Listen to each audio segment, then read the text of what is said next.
घरात यायचंय, कारण तिला दिलं तर तुला आणि तुला दिलं तर तिला. तर तुम्ही खरे मित्र आहात, पण मी दीपालीला देणार, कारण रागात ह्या घरात राग असतो. काय काय काय मी तिला बोलली आहे. तर आज सगळ्यांसमोर मला तिला परत एकदा हग करायचंय, लव्ह करायचंय आणि सॉरी बोलायचंय.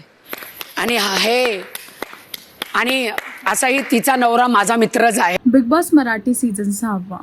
राखी जसं वागते, जसं दाखवते, ती तशी बिलकुल पण नाहीये. ती खूप प्रेमळ स्वभावाची आहे आणि तिचं हृदय खूप साफ आहे.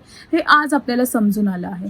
गिफ्ट द्यायचा टास्क होता आणि तिला सगळ्यांनाच गिफ्ट द्यायचं मन करत होतं. तिने सगळ्यांना थँक्यू बोललं, ज्याच्याबरोबर वाद झालेले त्याला सॉरी बोललं. स्पेशली तिने दीपालीला ते गिफ्ट देऊन, तिला हक करून, तिला सॉरी बोलला आहे नॅशनल टेलिव्हिजनवरती सगळ्यांसमोर. आणि तेच खूप छान वाटलं आहे. तिने विशालला सुद्धा सॉरी बोलला आहे. विशालला हे बोलून ती सॉरी बोलली की आपलं जे काय आहे ते तुला असं वाटत असेल तुटलं आहे, पण ते कधीच नाही तुटणार. आपण बाहेर पण मित्र राहणार, इथे पण मित्रच राहणार. हा बोलायचा शो आहे, तू एकटा नको बसूस. कितीही काही झालं तरी सगळ्यांबरोबर बोल, आणि जे नाही बोलत ते त्यांचं तसं बाहेर दिसून जाणार.